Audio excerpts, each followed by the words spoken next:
Hi, I'm Karan. Hi, I'm Divya. Thinking. Thinking. And this is Thinking On Thinking. Today we talked with Manasi Khare, and it was an amazing conversation. We started off by talking about some of her habits while traveling and explored some of the interesting ideas that she brings to thinking about people and understanding people, and then transitioned into talking about patriotism and how the idea of patriotism has changed and what it means to be a patriot today. It was an amazing conversation, and we hope you enjoy.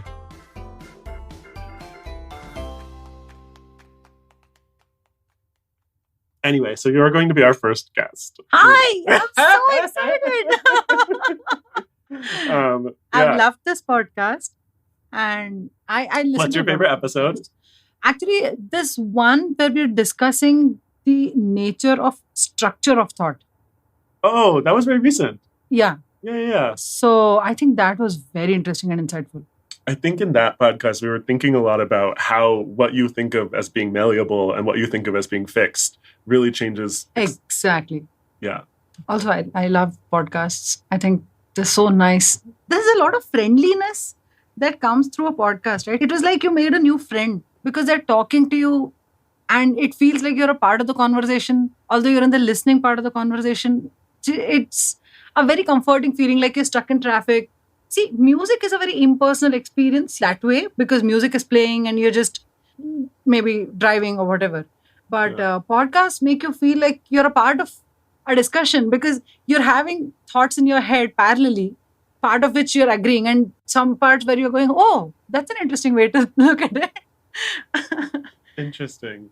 Don't you think you feel? Yeah, I think so. I mean, I wonder also if it's the type of podcast, like, because we have very much like a slice of lifestyle podcast, right? Yes. Are the other ones you listen to kind of like that? Oh, yeah. So this one, it's a very specific philosophy podcast called Philosophize This. Oh, Divya loves that podcast. Oh, it's just beautiful because, first of all, everybody loves the idea that philosophy is being made understandable and relatable, like Sophie's World, the book. It's another really good book. Sophie's World is about oldish guy trying to make philosophy understandable and interesting to a 14-year-old girl. Oh, wow. Yes, so that's a journey on its own. And I didn't have any such man who was trying to introduce me to the wonders of philosophy at 14. And actually, my parents are very interested in philosophy, but they've already been interested in philosophy. So I didn't get the time to I didn't get an induction into it. The discussions were already at a very much advanced level. But Philosophize This is a podcast that will make very complex, even Immanuel Kant's concepts, very understandable, and he'll give you why are these people talking like this? Why is Plato talking about a perfect world? Why is Aristotle bothering to question things? Why is Socrates bothering to question things? It's just mind-blowing. Yeah. So I know from like what Divya has told me that she feels like really understanding philosophy has changed the way she thinks and works, like just how she kind of like lives her life. Do you feel like this has happened for you? Yes, I think basically where you're trying to find meaning to things, meaning to the routine. And if there's just this background thought from maybe a philosopher, maybe a book, it just helps you get through the day in such a different light. It's just a different lens that you have acquired. The same thing. See, your life is not going to change with philosophy. It's not like you're going to become richer or poorer, right? That way, tangibly, it perhaps will not have any impact. But it's just a very beautiful, very different lens through which you get to see things. Interesting. So you feel like it gives you more insight into what's already happening in your life? Insight will make it look like I'm becoming a deeper person. I'm not becoming a deeper person. I'm not becoming any less reactive. I have pretty much the same flaws. I'm not becoming more wise. Actually, I should qualify that. Maybe not to another person. But to yourself, you feel? To myself, yeah. Well, then that's what matters, right? Like, you're right. Okay. In that sense. So maybe if I ask the question differently. So you feel like it's giving you more ability to like understand your circumstances, or am I again putting words in your mouth? Understand circumstances or try to see what are the factors that you can control, can't control, become more objective, I guess. Okay. Especially because maybe I'm a bit inclined towards stoicism. Although anybody who knows me knows that I'm pretty much opposite of, of a stoic. I have a lot of reactions. I feel a lot of emotions. But the lure of being in a position where you can be that objective about the happenings in your life, I think that's a wonderful feeling. Like Stoicism has ideas of detachment, right? Yes. Non-reaction, detachment. I see. But it's Yes. all, I was going to say, it's not so much the detachment as much as the non-reaction that kind of... That appeals to me. Yes. Yes. Interesting. And do you feel like you have been able to define it better now that you understand philosophy better? Or actually, just the awareness that now maybe I'm getting too worked up, I'm getting too much reactions internally. Just that awareness in itself is a big achievement for someone like me. Because so far it was very instinctive, very much like a child. A child just cries when it's hungry. A child is just laughing when a balloon is given to him, right? So it was very instinctive. There's absolutely no thought or control. But having this third person look over you, watch over your reaction within your own head before you react. Now, again, the reaction might come, but you are at least aware that the reaction is going to come. And I must also give a lot of credit here to my husband, because he's one of the most non-reactive, inert persons I know. I love inert. That's funny. So we commonly have this thing that we tell each other. So, a periodic table has this group of helium, neon, argon, which is the noble gases. Yeah. And just next to it is fluorine, chlorine, bromine, iodine, acetylene. Which all kill you. Which are all, which are some of the most reactive components. So it's like you guys are that. We are a really bit cute. Oh, I love that. That's really cute. So that's interesting you say that, though, because I feel like one of the things I wanted to talk to you about today is I've always been amazed by the fact that you'll create these personas when you're traveling. And I feel like it must take so much presence of mind. So you're not being reactive in those moments. Maybe you should explain also a little bit of what you do. Oh, that's an interesting way to phrase it, actually. The presence of mind part, especially. Yeah. So just to give a background to what Karan is saying, what I typically do is if I'm traveling, and I meet someone and we're having a conversation, be it in a train or somewhere, I just bump into someone. What I do is, so I assume a completely different identity, a different name, a different profession, different hobbies, interests, everything. Even a different native. And because I know at least 3 Indian languages, it's easy for me to even have different states of origin. And accents also. I can do accents very easily. Anybody who knows the 3 languages will know the accents. So one, primarily, actually, I should just give you this background. Primarily, it comes from a very strong security instinct, right? Of course. I don't want to be giving out real name, treating every new person I meet as a potential stalker. Unfortunately, that's how a lot of women have to see the world. Yeah. Unfortunately, that is how women have to choose to be, to ensure that they're safe on their travels, which is, I'm sure, not an experience a lot of men have. So primarily, it comes out of this instinct to be safe. Also, interestingly, there is also a large element of seeing what kind of reactions I get when I give different names. Now, you will be surprised, okay? There was this time that I was traveling to Jaipur and I took an auto. It just so happened that I was having a veil around my head. It was because my hair were flying in the auto, so I just wanted to cover it. But he assumed that I belonged to his religion, which was fine. And he asked me why I was traveling during Eid. And it just occurred to me that, this is the identity now I have to assume. Oh. Yeah, so I played along. I said, yes. I said, yes, actually, although it's Eid, I'm just going to my uncle's place to celebrate Eid with their family. So he said, oh, nice. And then he said, what caste are you? And, one of our very close friends, he had explained to us the different, I don't know if caste is the right word, but different sects, maybe. So Syed, I believe, is a sect. So I said I was a Syed. And It was so nice that the auto, driver started explaining to me all the different customs that Qurayshis have. Oh. Because he thought they were different from those of Sayyids. And I was marveled. It was such a nice experience to know about all the different customs that Qurayshis have. Interesting. In their because he would also feel maybe more comfortable telling you because he feels that you have a shared context. Yeah. It was wonderful. Oh, interesting. So that was that. Then there are times when I'm a teacher, and I think someone in Sri Lanka also was wondering how come teachers in India have the money to travel overseas. And I found that a bit offensive. I said, you don't know who makes how much in India. He was someone from Canada. But anyway, it makes to it paves way. What's so interesting to me is because I have other female friends who I think also make identities, right? But it's been also interesting to me that you make a new one. Like I have a very good friend who's always Priya whenever she needs to give another name, right? But it's not the same one, right? Yeah, It'll often it's not the same. It's always different. So, but you do stop and think about it, or you don't feel worried about like getting, like I would be so concerned about getting caught in a hole if I like hadn't thought through the identity, right? Does it ever happen to you that you get yourself in a plot hole almost? No. So I'll tell you the funniest thing that's happened in this process, Please.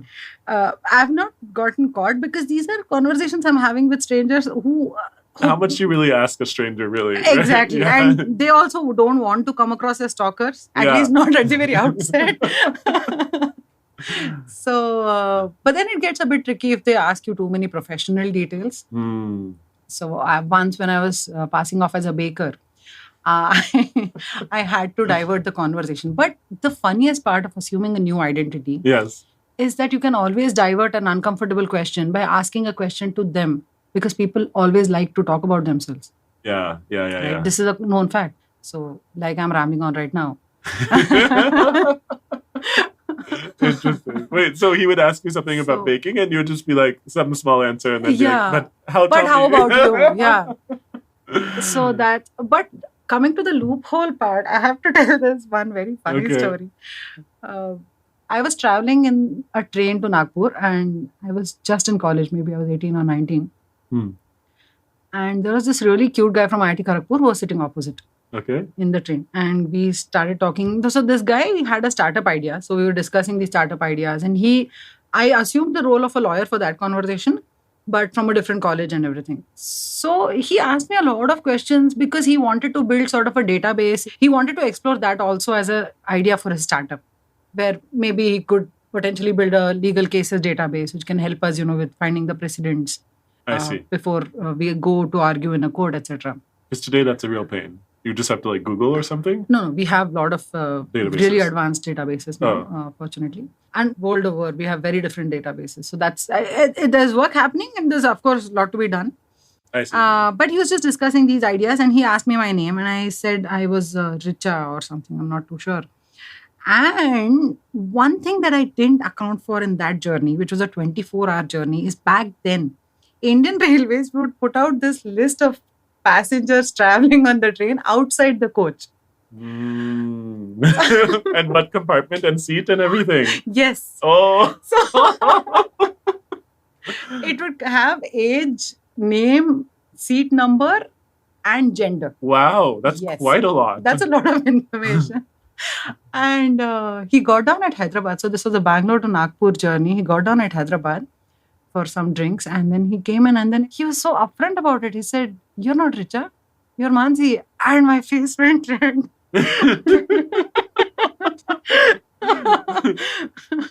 I said, "You're right." So he said, "Why did you lie to me?" He was, by then, I think, over the course of our conversation and the kind of things that we were talking about, I thought it was safe to tell him that I just assume random identities because I never want to give out a name.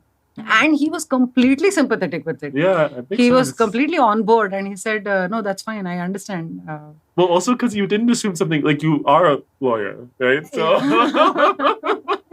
but that has been the only time that someone has actually caught me red-handed. Out of and even confronted me. Maybe 10 times or 100 times or? I'm guessing 20, 25 times. Wow. Do you remember the identities or now afterwards they kind of slip away? No, yeah, they slip away. Maybe I've also repeated a few, so it's not like there's a, I don't know, Sneha in your head, and Sneha is a 20-year-old lawyer or something. I don't know. No. Or something. It's also because, see, I am an extrovert. So I like to get to know people. I want to be able to talk to people.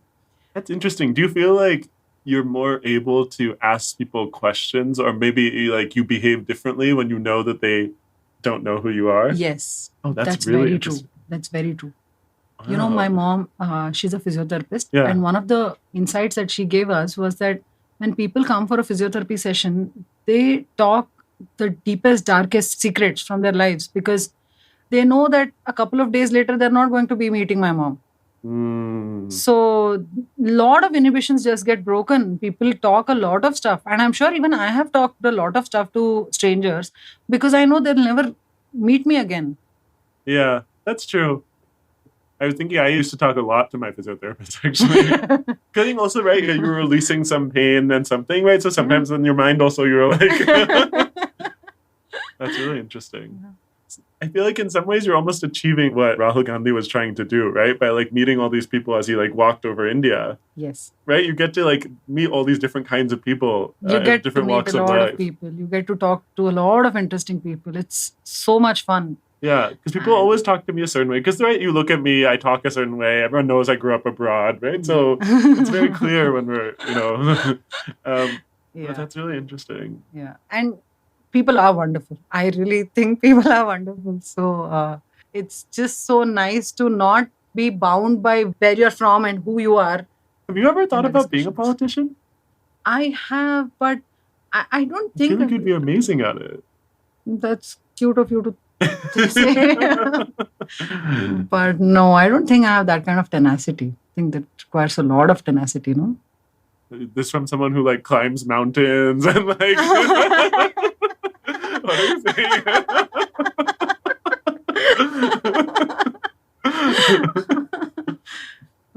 There is a women in politics group that I had joined, but I don't think I took that path very seriously. It's... What if you thought about as like you were doing it for the country? Would that change your thinking? Oh, I'd love to do it for country. So as a lawyer, even when we are working, it gives a great sense of satisfaction to know that this work is actually beneficial for the country. Oh, wow. Yeah. You feel that way even, I mean, because some of your jobs have been for large corporates, some have been for startups. Yeah, it's been so. But even then, you can drive that sense of purpose when you're doing something good. Wow. And you do feel bad when you're doing something on the other side. And it does hurt your conscience. Actually, my first job, as tough as it was representing India in an arbitration. Wow. Yeah. So there we got to work on really, really amazingly detailed legal documents. I mean, this isn't even a direct legal case that I have handled or was handling. It was just that when I was working in a law firm, we would take our black coats and our lawyers wear this band and our gown and our legal files, and we would run in a cab to the court. Okay. For going to the court and appearing. And ever so often, I've had the most interesting conversations with the cab drivers who want to ask legal questions, but just haven't had the chance to go and visit a lawyer. Yeah. So the minute they saw a band and a coat, they would know I'm a lawyer. Yeah. And one of the most entertaining and the cutest conversation I had witnessed was this guy asked me, "Madam, are you a lawyer?" And I said, "Yes, I'm a lawyer." And I knew Kannada. So obviously, he felt he could talk more to me. And he said, "Can I ask you a question?" I said, "Yes, please go ahead." He said, "I am 25 and my girlfriend is 17. Can we get married?" And can we get married?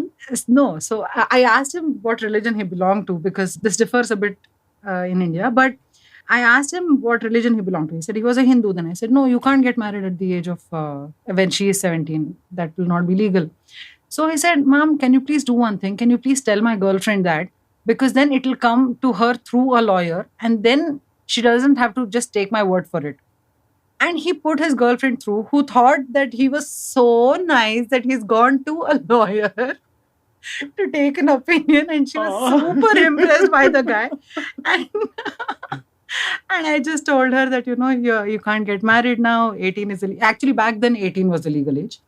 Has it changed? Yeah, it's changed to 21 now. Wow. Yeah. And so I said, please wait it out, maybe study, do whatever it is that you're doing and wait it out. And she was just trying to explain the circumstances at her end, saying her parents were trying to get her married already. And that is when I got to counsel both of them, saying, no, it's not legal for you to get married to each other. It's similarly not legal for her to get married to anyone else either. So, if you require any help, you can contact me. I Wow. have friends who can help you. So it was one of the cutest conversations I had over a 20-minute cab drive. Wow.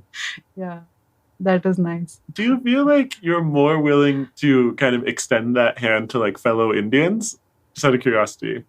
Yeah, definitely. Actually, I've tried to be in the NGO sector for the longest time. Yeah. I tried a lot to get into a lot of these legal aid organizations. It didn't quite work out the way I would have wanted it to. As in, like, the work wasn't what you wanted it to be, or like, If I have to be honest about it, the pay isn't good. oh yeah, of course. In fact, it's a very sad thing. People who are doing so much good work for the society are getting paid pittance, and at the end of the day, bills are to be paid. Yeah. Right? There is a certain lifestyle that you would want to maintain, even if Yeah. it's not a flamboyant one. Unfortunately, that's a problem, at least in India. Yeah. There are not a lot of jobs that you will get in the legal aid sector, which pay even half as decently as you would expect them to. So it didn't work out that way. But yes, there are a lot of interesting opportunities that are now coming up because Azim Premji, Ashoka, these universities have been doing a lot of work in this area now. Of legal aid. Yeah. A National University, Delhi has its own legal aid cell. Oh wow. Yeah, a lot of national law universities are now coming up with their own legal aid cells. Even in our college, we had a legal aid cell. So now I think things will be better in the near future. And that's if I need like legal assistance, but I can't afford it, I could go to that. Yes. Nice. So the courts in India even today provide legal assistance when there are a lot of people who try to appear on their own. Actually, if you go to the High Court, you'll be surprised at the number of people who just want to appear on their own without a lawyer. Yeah. Why? A couple of reasons. See, it depends on the kind of experiences people have with lawyers, right? Somebody who has maybe not had a great experience with a lawyer would want to go with just themselves because they would have had the case studies and case files for a long time now. Oh, so they'll be prepared. They'll be prepared. But just without a lawyer. Yeah. That is when the court typically suggests them to go for someone in the legal aid section of the respective court. So a lot of lawyers do provide the service, which then is through the court. That's not something that would be available to you anymore because you don't argue in front of the court anymore. Exactly. Now I'm an in-house lawyer, so I see. Now I can't really go and argue in the court. I see. And if you wanted to do some legal aid, it would be through some NGO. Yes. Or maybe when I'm done with this, and at a later stage in life, I can take up proper legal aid when I'm not an in-house lawyer, or maybe when I'm not affiliated specifically to one company representing their interests, I can. Well, I was just also kind of curious, somewhat in reference to what we were talking about earlier. Do you feel like your colleagues are as interested in like helping other people as you are, like other lawyers? And do you feel like it's switched as you like went from the law firm and went in-house? Or do you feel like, because I know in the US particularly, like some people are motivated by going into law from that point of view, but a lot of people are also, because you make a lot of money in law, it's very stable. There's a lot of people who are kind of choosing between business and law. And so, I don't know, I'm just kind of curious, do you feel like you have a similar sort of level of desire to help as those around you, or do you feel like you're kind of exceptional in compared to those? No, actually, there are so many people who are doing so much work in this space. It's really very inspiring to see the kind of work that people are putting in this space. And I would rate myself at a very, very low level comparatively, especially in the legal aid scenario. I know friends who work along with NGOs, who work along with social workers during the weekends to counsel victims, to counsel people into filing of FIRs, into filing of police cases. You'll be surprised at how tricky even filing a case can get. Recently, there was a case we worked on, and she was a girl who had come to Bangalore for working in a company. Yeah. And she's from a small town in Assam. Yeah. And I'm not sure of the details, but things with a guy didn't go well and things went awry. And There was one particular case which needed police intervention, but there is so much stigma around an investigation from police to be sitting in front of the police, answering questions, then going to the court where the police will put up their facts, the accused will also put up their facts, then a decision will be arrived at. This process, a lot of people don't go through this process. But this is the judicial process. See, things don't get settled at a police court level, police level. Yeah. They have to reach the logical conclusion. And to just counsel people to go through this for the sake of their own case and for also setting a requisite example.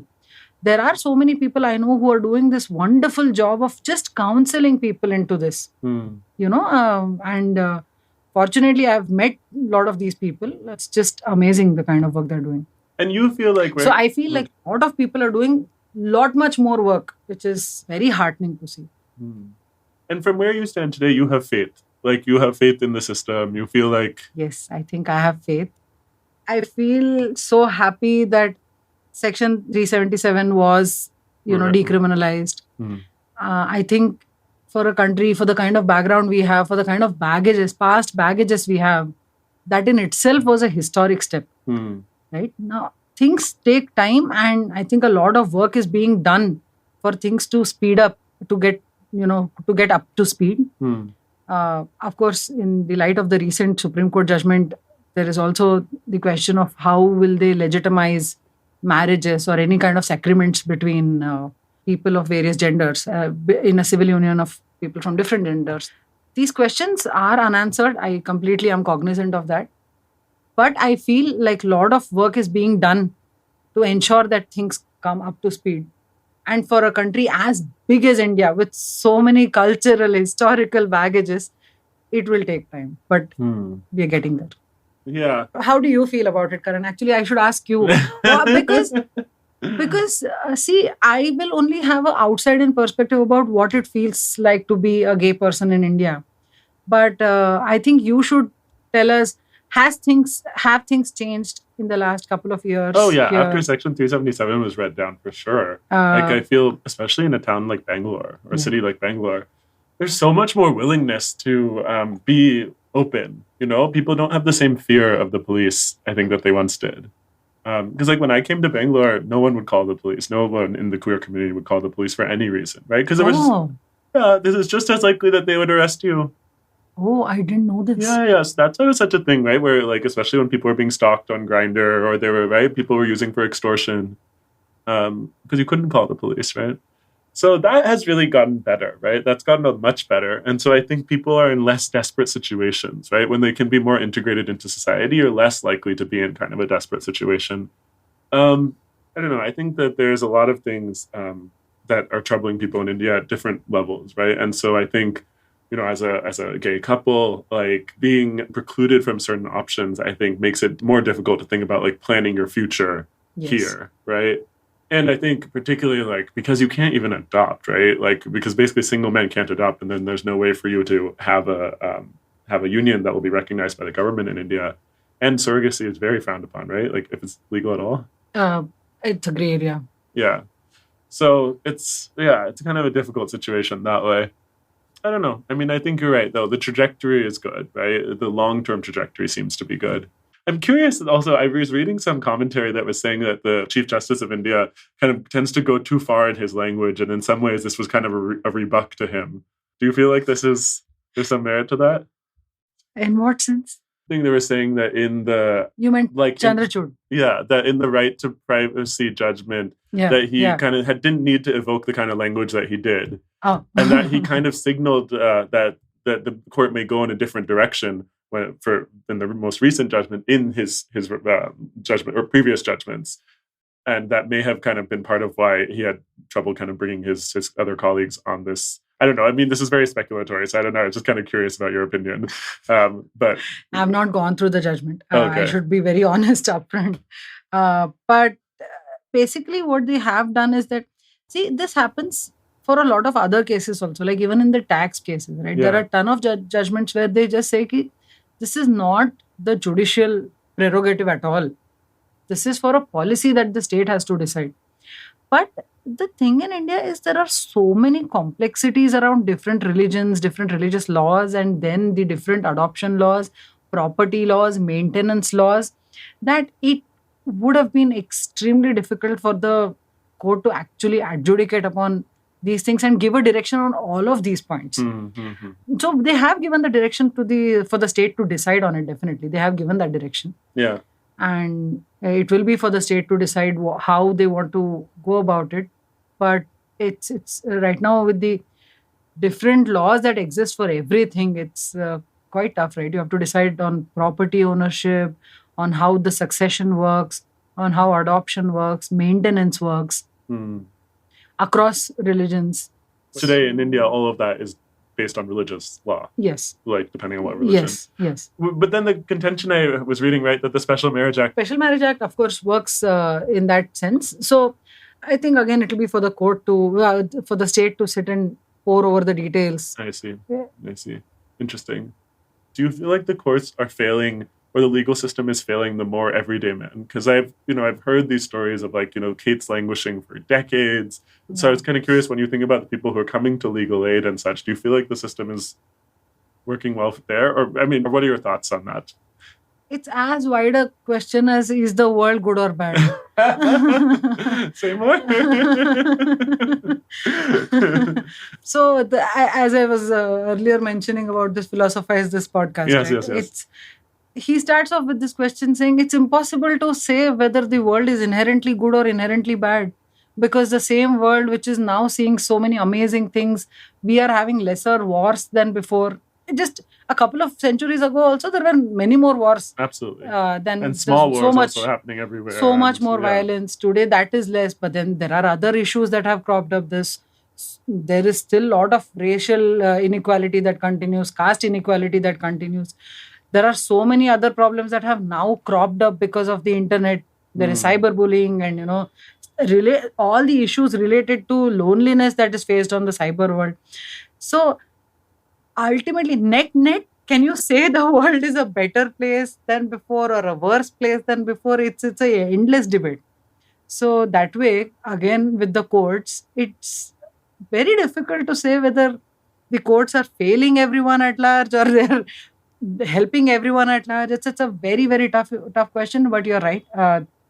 Legal aid is available, yes, but the issues that are faced at the grassroots level are just humongous, and there is not enough that can be even done, that the scale of problem is so large. I mean, the state should be able to. It has resources that are... Agreed, but as I mentioned, there is a TED talk actually on this as to why do NGOs pay so badly. There is a TED talk on this. Okay. So this is a person who believes that people who are doing larger social good should be paid equivalent, at par, to people who are helping large corporates. Yeah. Right? But that is not how things are everywhere in the world. Everywhere in the world, people have to necessarily adopt either a lifestyle which will deprive them of some luxuries and maybe some monetary stability. Yeah. When they choose to do social work, or they rely on their past earnings. Maybe it's their parental whatever it is that they have at their disposal. But for someone who does not have that at their end, it's very difficult to choose that path. Yeah. And there are a lot of brave people who do choose that path. We have a lot of those friends who are doing amazing work in this area. But then again, maybe for some others, bills have to be paid who can't choose that path. There are loans, there are bills. So, but there is a lot being done, and there is a lot more that is required to be done, is pretty much how I would put it. Yeah. I'm kind of curious, switching gears a little bit. Just tell me how you think about patriotism. Oh, that's a beautiful question. So I think patriotism, maybe it's loving your country and being aware of its flaws and wanting to do something and hoping to do something to alleviate its flaws or help better the country. Interesting. So you feel like to be truly patriotic, you need to be working on helping it. Definitely. Like you would frown upon an armchair critic, I would definitely frown upon an armchair patriot. If you're patriotic, it has to reflect. I think it has to reflect in your work. It has to reflect in how you're choosing to recognize problems and try to do something about it, Mm. rather than defend all the problems and say that, so what, this problem exists in other countries as well. I think that's not the right way of looking at it. Again, this is extremely subjective. I don't want to be offending anyone on this, but basically, the way I look at it is, if you're a patriot and if you really love your country, then as much as you adore and admire the beauty of your country and in our case especially, the rich cultural heritage that we are, gifted with, Mm. it's brilliant. The kind we are gifted with a treasure trove, really, of just go through Mahabharata and you feel the sense of marvel. You travel across the country and you feel so blessed to be in this country, but at the same time, the exact same country has so many innumerable problems, right? Being vigilant and aware of these problems and wanting to do something about it, I think, is a very, very important part of patriotism. And being aware and wanting to do something about it will then also help you not remain a jingoistic patriot. Okay, say more. So jingoism is basically where you're trying to put down other countries and trying to establish your country as a superior. That to me is maybe not patriotism. Why do you want to do that? you All the kids are constantly told to not compare themselves with someone else. Then why are countries being compared that way, right? Every country has its own sets of problems, has its own beauty associated with it, has its own whatever culture and Okay, I'll heritage. push back a little bit. So, for example, and I'm going to caveat this extremely, I know Singapore is a city state and it's very small and it's very hard to compare anything Singapore does to other countries in the world. I know this. But I will do it anyway.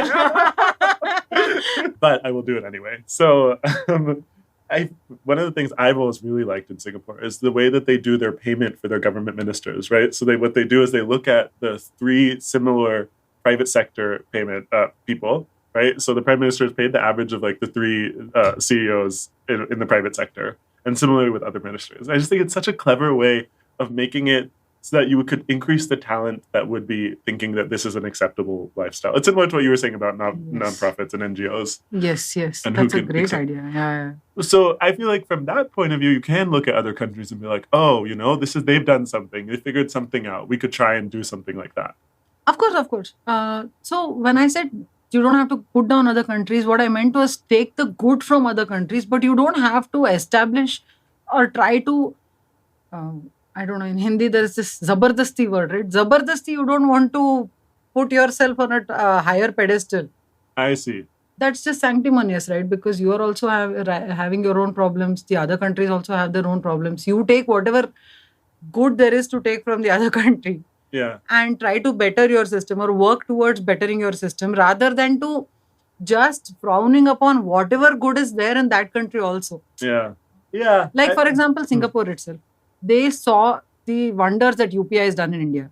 A lot of other countries are now trying to see how that can be translated in their domains and how it can be made workable in their countries, right? Yeah. So similarly, there are so many innumerable amazing things from other countries that can be adopted in a manner friendly to Indian conditions and Indian context and made it relevant in India. Patriotism to me is to not wanting to look down upon other countries, but look at what you can do to make your country better. Interesting. It's an interesting distinction you're making, because you're saying it's looking at what other countries are doing and saying, okay, how can this improve me? Versus kind of saying, looking at it and saying, well, I can ignore what they do because of this reason. Or I can discount, their success because they haven't done this other thing. Exactly. That's interesting. Exactly. So who do you feel like is a patriot? Like, do you feel like there are people around you who are, or do you like have idols who are patriot? Like, how do you think about that side of it? Oh, that's a beautiful question. I think a lot of lawyers are doing an amazing work. I think there is a very famous lawyer in India called Arvind Datar. Okay. He's a senior advocate, and I think the kind of work he has done for the jurisprudence, or the evolution of jurisprudence in our country, right? And the kind of work, he was there in even the Section 377 judgment. I see. He argued the case. He's also argued the case. He was one of the lawyers. The earlier law firm that I had worked in, the title partners of that company, of that firm, were monumental in evolving the way tax laws are interpreted in India for a very, very long time because of the kind of work they've done in this field. Interesting. So it's just amazing the kind of work people are doing. And I think as long as they're working for the betterment of a system in India, for evolution of something in India, I think it's just mind blowing. It's amazing. Yeah. They're also patriots in their own ways. And even all the startups that we have in Bangalore, right? In Bangalore, for everything now, there is an app. Basically, what I'm saying is if anybody is trying to improve something in India, they're still doing something patriotic, right? I don't know. I mean, it's interesting to hear your definition because, some people would say that the patriots are the ones that are, defending the soul of the country and making sure that, we are not morally getting adrift. And it's interesting that you didn't really, as your definition, that's not really playing a role. It sounded, that's not playing a role, yeah. Yeah, very systems, interestingly, it sounded like, because you don't even kind of, the individual patriot or the individual action is not as important to you as people who are trying to work on a system level to try and affect change, it sounds like. Very interesting. Affect change even at a very small level, right? For example, there is someone in our building who just got together all the household helps and made a session on what are their rights, on what are the things that they can demand for, what are the things that they should be aware of, how can they go to a police station, how can they file a complaint if they have to. They are helping people understand this. That is itself a greatly patriotic act. Yeah. Don't you think? It's really interesting to me. I've never really thought about patriotism in the way you do. I would say obviously it's a kindness, right? And I think it's delivering tremendous value for those people.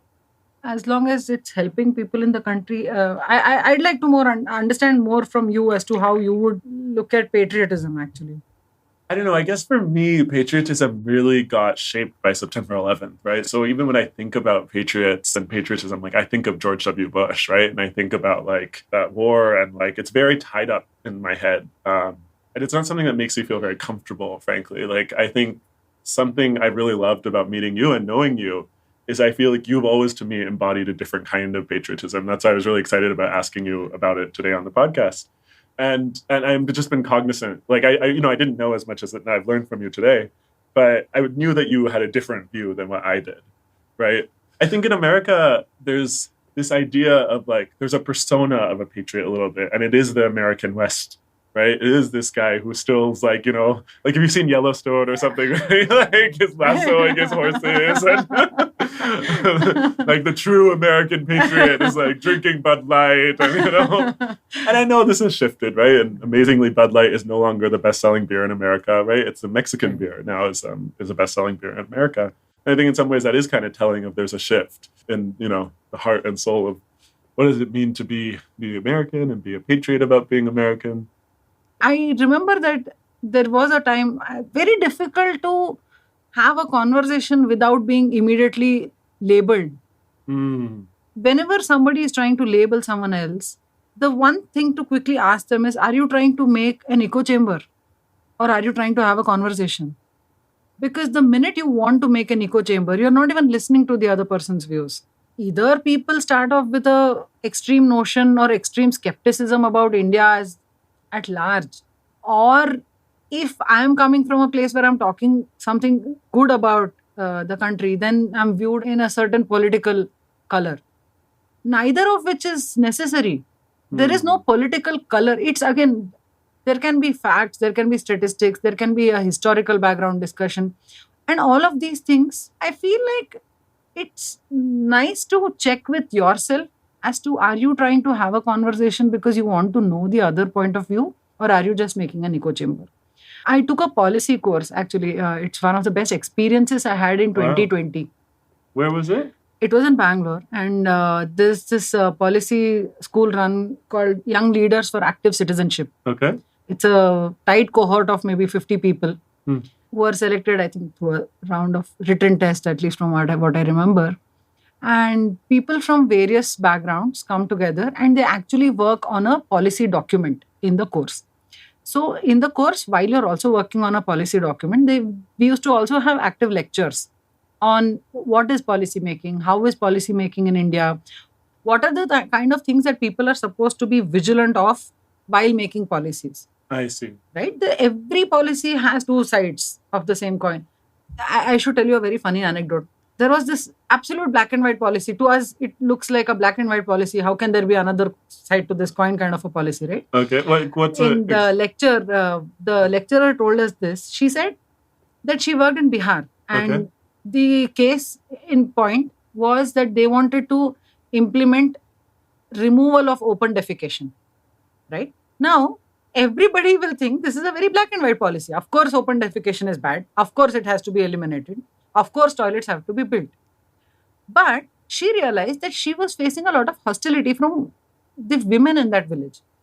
And when she tried to understand why she's facing hostility, she found out that actually the women in that village were so tied up during the day with their own jobs, with their own work, feeding the kids, taking care of the families, and maybe even whatever were their jobs basically, that going together in the fields in the morning with their girlfriends for relieving themselves was a social time. And cutting off that was what they really did not like.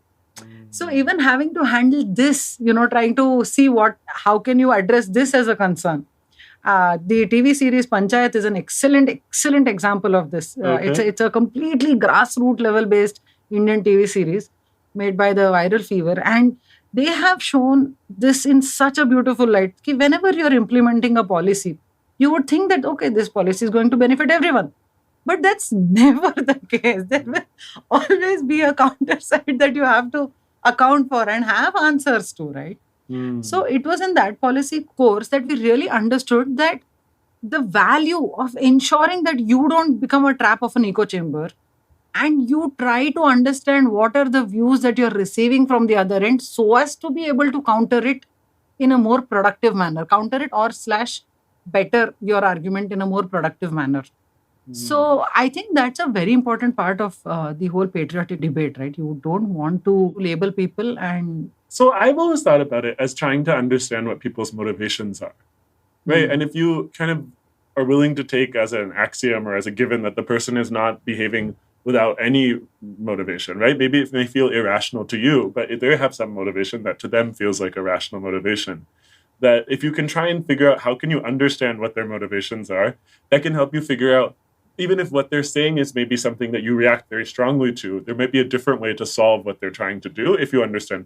Precisely. Understanding where they are coming from so that your response is more catered to where it is that they are coming from. Interesting. Right? So you feel like these kinds of organizations are bringing together people across the political spectrum? Yes, I think a lot of think tanks in India are doing that, and they are able to account for multiple views and try to see how a policy can possibly work around. Of course, it won't answer everything. That's a given, right? That's a given. But at least see what can be done about it, or just give reasons to why it can't be solved for. At the end of the day, getting it accounted for. Does it give you hope? Definitely, a lot. A lot. And you feel like I'm a hopeless optimist, but I feel like when there is so much work happening, it should be good, no? Yeah. So many people working so hard. It's really mind-blowing when you meet them working at the grassroots level. I think this is an amazing place. This has been an amazing conversation. Thank you. Thank you so much. No, thank you. Thank you for spending the time and really being our first real guest. It's been really excellent. I really appreciate your time. Thanks. Thank you. Thank you so much. Bye. Bye.